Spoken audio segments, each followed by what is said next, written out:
Okay, so in this video, I'll be going through some examples on how to find the equations of hyperbolas. So as you recall in my last lesson, I went through how to sketch hyperbolas that have been shifted up, down, left, right, or a combination. So this lesson, I have to find the equation.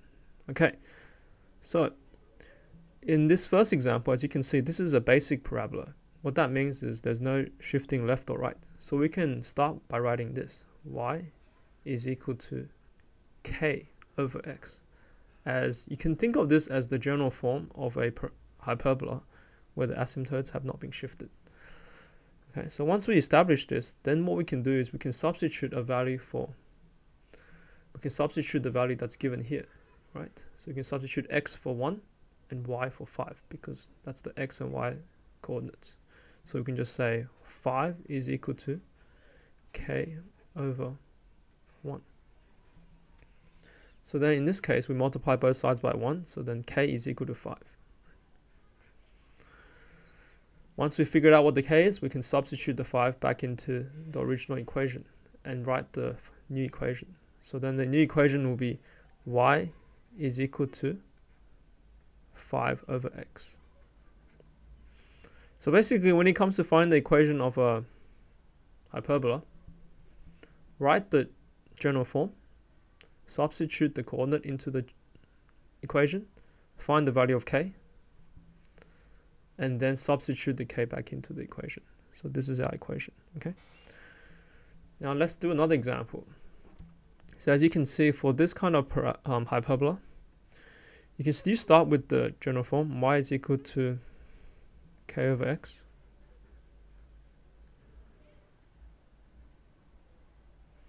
Now we know that when x is equal to 3, y is equal to minus 4. Okay, so you can write this as minus 4 is equal to k over 3. So then to solve for k, we multiply both sides by 3. So we get k is equal to minus 12. We figured out what the k is. Now we just have to substitute the value back into the equation. So therefore, y is equal to minus 12 over x.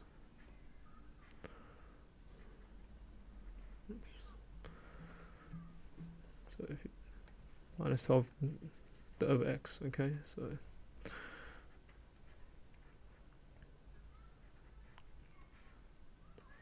okay, so hopefully this should be quite clear. Now let's look at a slightly more complicated example, okay? So with this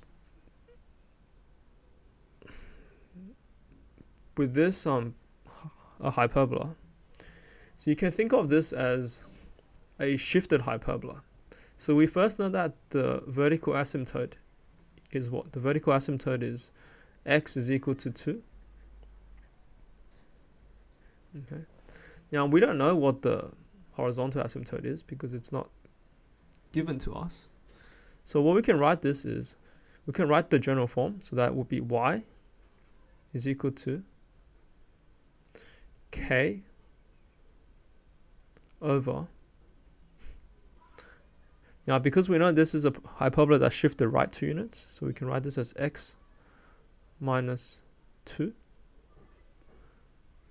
And because we know that it's also shifted down this many units, so we can say minus c. Okay. And we just have to work out what the k and c are. Now this can be a bit challenging, but we have 2 points, so we can use these points to work them out. So we know that when x is equal to 5, y is equal to 0. So we can substitute 0, 5 in to this equation. So sub 5, 0. Okay, so I'm going to say 0 is equal to k over 5 minus 2 minus c. So then what we should get here is 0 is equal to k over 3 minus c. We add c to both sides. C is equal to k over 3. Multiply both sides by 3, so then you have k is equal to 3c. Okay, so this is your first equation, and we're going to find out second equation by using this point. So this point I'm just going to write over here, so you can sub 0 minus 2.5. So I'm just going to write minus 5 on 2 because that's the same thing. So we have to sub this coordinate into this equation, so we get what? Minus 5.5 is equal to k over x. So in this case x is 0, so 0 minus 2 minus c. Alright, so we can solve this. So minus 5 on 2 is equal to, this is k over minus 2 minus c. So to do this, what I can do is multiply everything by minus 2 to get rid of the fractions. So multiply this by minus 2, multiply this by minus 2, and multiply the c minus c by the minus 2. Okay, so then what we should get here is minus 5 on 2 times minus 2 should give you 5 equals to k on minus 2 times minus 2 gives you k, minus c times minus 2 gives you plus 2c. Okay, so this is our equation 1. This is our equation 2, right? Now to solve for k and c, what you can do is you can substitute equation 1 into equation 2. So you can say sub 1 into 2. So this question is pretty challenging because there's simultaneous equations involved. So then what we're left with is 5 is equal to, we substitute the k into here, so we k equals to 3c. So it's 3c plus 2c. Okay, so then you get 5 is equal to 5c. Okay. So then c is equal to 1. Now once we figure out what c is, we can work out what k is. K equals to 3 times c, so k is equal to 3. Once you figured out these values, substitute the values back in. So therefore, y is equal to 3 over x minus 2 minus, now c is 1. Right? So this is your equation. Now, it turns out that this blue dotted line, that is the line y is equal to 1.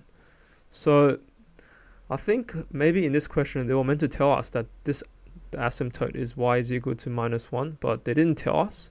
So because they didn't tell us, we couldn't assume that this was minus 1. And as a result, we kind of got ourselves into the situation of doing this via simultaneous equations. So if we knew that this was equal to minus 1, the question would be a lot easier. Alright, but anyways, you should understand most of the steps that I did here. Alright, so this is the interesting question. So actually this question is actually easier, and the reason I'm saying it's easier is because this time they do tell us the equations of the two asymptotes. So this one is y is equal to 2, and this is x is equal to minus 4, right?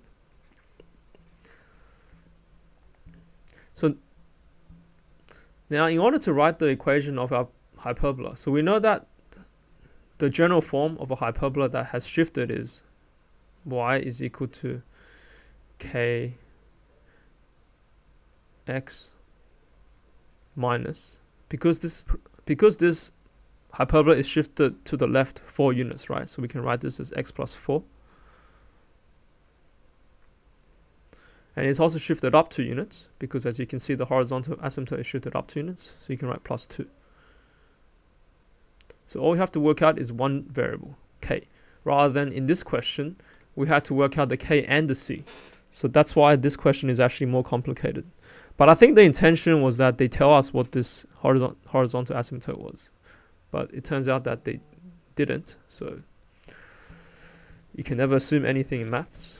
Alright, so now to find out the value of k, just substitute one of these points. It doesn't matter which one we sub, because once we substitute one of these points, we only have to solve for k. We don't have to solve for two variables. So I'm just going to use this value here because 3.5 seems easier to work with than 1.75. So when x is equal to minus 3.5, which is minus 7 over 2.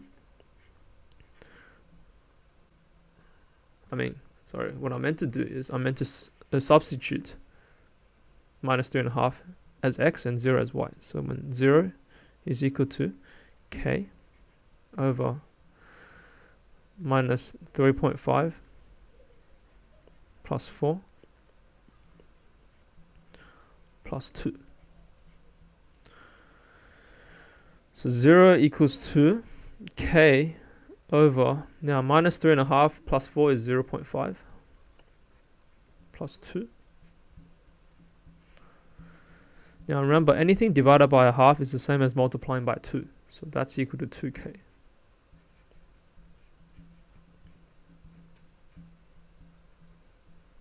To solve for this, 2k is equal to minus 2. And k equals to what? Minus 1, right? Alright, once we figured out the k, we just substitute the k back into here. So then therefore, y is equal to minus 1 over x plus 4 plus 2. And when they, in the exam, when they give you a hyperbola like this, you're expected to know how to draw it, because you can see that in this hyperbola, x equals to minus 4 is going to be a vertical asymptote, and y is equal to 2 is also going to be a horizontal asymptote. And the number k here, in other words, this minus 1, that just determines the curvature of the red line. So the bigger the number here, the more the inside the red line is. Okay. Alright, so that's all for today. So for the next lesson, we'll be going through circles. Thank you for listening.